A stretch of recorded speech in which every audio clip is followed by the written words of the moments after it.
చేస్తున్నానా లేదా పాపం కార్యం చేస్తున్నానా? నిన్న అంత వేల మంది ముందు నిలబడినటువంటి నేను, వేల మంది బట్టి రోజు మరి ఫేస్బుక్ లో వచ్చేటువంటి నేను, ఇంత మంచి రుచిగా కనిపించిన నేను ఈయన చూస్తున్నప్పుడు నేను అసలు ఏం చేస్తున్నా?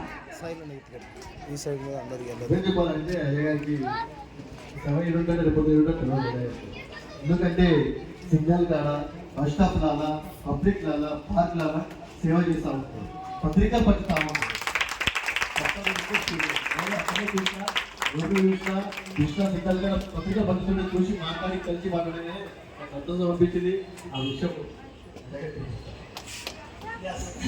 ఆ సమయంలో ప్రధాన కళాపత్రుడు నేను కృషికు నగర్లో తెల్లవారుజామున ఈ స్టూడెంట్స్ అందరూ వెళ్తా ఉంటారు కదా, క్లాసులకి వస్తుంటే వాటికి వెళ్తా ఉంటారు కదా, చాలా మంది ఉంటారు మార్నింగ్ సమయంలోనే. అప్పుడు నేనేం చేశాను, ఆ బ్యాగ్ లో మొత్తము బైబిళ్ళు, దేవుడికి సంబంధించిన పాంప్లెట్ అన్ని పెట్టుకుని ఏం చేశానంటే ఆ బస్ స్టాప్ దగ్గర, ఆ మెట్రో ట్రైన్ దగ్గర నిలబడి అందరికి పంచుతూ ఇటు నుంచి సిక్కలు దాకా రావాలి. కొంతమంది ఉన్నారు. అటు వచ్చే క్రమంలో ఒక వ్యక్తి నాకు ఎదురయ్యి ప్రజలు ప్రైజ్ బ్రదర్ అన్నాడు.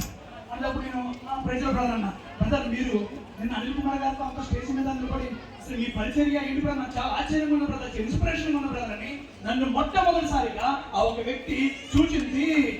నేను బంగాళాలో ఉన్నప్పుడు కాదు, BMW ఉన్నప్పుడు కాదు, బెంజికాలో ఉన్నప్పుడు కాదు, పెద్ద షాపింగ్ మాల్కి వెళ్ళినప్పుడు కాదు, మన పెద్ద వేదిక మీద ఉన్నప్పుడు కాదు. ఆయన నన్ను చూచింది ఎక్కడ తెలుసా? రోడ్డు మీద నేను సువార్త పరిచయం చేస్తూ ఒక గణపత్రిక అందిస్తున్న సమయంలో ఆయన నన్ను ఆ రోజు చూశారు. అంటే దేవుడికి సోదరు కాదు, నేను ఏం చెప్తున్నప్పుడు మీకేమర్థమైంది? ఏమర్థమైంది తెలుసా? సర్వలోకానికి, సర్వ సృష్టికి సువార్త ప్రకటించాల్సిన బాధ్యత ప్రతి ఒక్కరి మీద ఉన్నది. కాబట్టి నేను నా బాధ్యతను నిర్వర్తిస్తున్నా. వేదిక మీద ఉన్నటువంటి గొప్ప దైవ సేవకులు తమ బాధ్యత నిర్వర్తిస్తున్నారు. నీకేమంటూ వచ్చింది? ఏంటి నీ యాటిట్యూడ్? ఎందుకు నువ్వు ఇంకా సిగ్గుపడాలా? ఎందుకు నువ్వు ఇంకా అమ్మాయి అనుకుంటారేమో, నేను చేస్తారేమో, అవునా ఎండ వెళ్ళిపోతున్నా గ్లామర్ నేను వెళ్ళాక రోజు పొద్దున్న సాయంత్రం రోజు రోడ్డు మీద తిరుగుతూ ఉంటుంది. అవునా ఈ రోజు రోడ్డు మీద ఉంటా, రేపు అనిల్ కుమార్ గారితో బోధన చేస్తా, మళ్ళీ మళ్ళీ రోడ్డు మీద పంచుతూ ఉంటా, మళ్ళీ తర్వాత హీరో రాజా గారితో బోధన చేస్తూ ఉంటా. నీ ఏంటి నాకే అర్థం కాదు. నాకు దేవుడు ఇచ్చినటువంటి ప్రతి గంట నేను ఆయన కోసమే ఉపయోగిస్తా. ఎవరికైనా దేవుడు యొక్క సువార్త నేను చెప్తూనే ఉంటా. నా కారులో బైబిల్ ఉంటాయి, నా కారులో కరపత్రులు ఎప్పుడు ఉంటూనే ఉంటాయి. ఎప్పుడు ఎవరు కనిపించినా సరే వారికి చక్కగా పరిచయం చేసుకుని యేసుక్రీస్తు యొక్క సువార్తని ప్రకటిస్తా. హల్లెలూయా. ఏ తీర్మానం తీసుకున్నాను నేను బజరంగంలో ఉన్నప్పుడు? ఈ యేసుక్రీస్తు సువార్త ప్రకటించే వాళ్ళు సోదరులు నన్ను కూడా నా బాబు వాళ్ళతో మనకి దూరంగా ఉండాలని చెప్పిన అదే మాటని ఈ రోజు నేను రివర్స్ గా అదే యేసు గురించి ప్రకటిస్తున్నా. ఆయన దేవుడిని ప్రకటిస్తున్నా. మిగతా కొన్ని అబద్ధములు యేసు గురించే నిజమైన దేవుడిని ఛాలెంజ్ ప్రకటిస్తున్నా.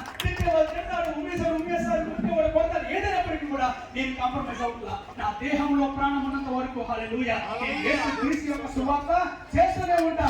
రేపు కాదు, ఎల్లుండి కాదు, వచ్చే కాదు, ప్రతిరోజు నా దేవుడి యొక్క రక్షణ సువార్త నేను ప్రకటిస్తూనే ఉంటా. హల్లెలూయా. ఇది నా భాగ్యము. దేవుడు నాకు ఇచ్చిన పని. ఈ రోజు ఒకవేళ నేను చనిపోతే రేపొద్దు అక్కడికి వెళ్ళినప్పుడు దేవుడు కనుక బాబు నువ్వు నా కోసం నేను చేసావంటే నా దగ్గర ఆన్సర్ ఉండాలా. నేను ఈ శ్రమందు నేను దేవుడి యొక్క పరిశుద్ధాత్మ మీద నమ్మకంతో ఈ మాట చెప్పగలను. రేపటి దిన నేను ఒకవేళ ఈ రోజు చనిపోయి పరలోకానికి వెళ్తే కనుక దేవుడు తెలుసా, కుమారుడా ఈ వేల ఆత్మలు నువ్వు రక్షించినవి అంటాడు. హల్లెలూయా. ఆ మాట నువ్వు అనిపించుకోగలవా?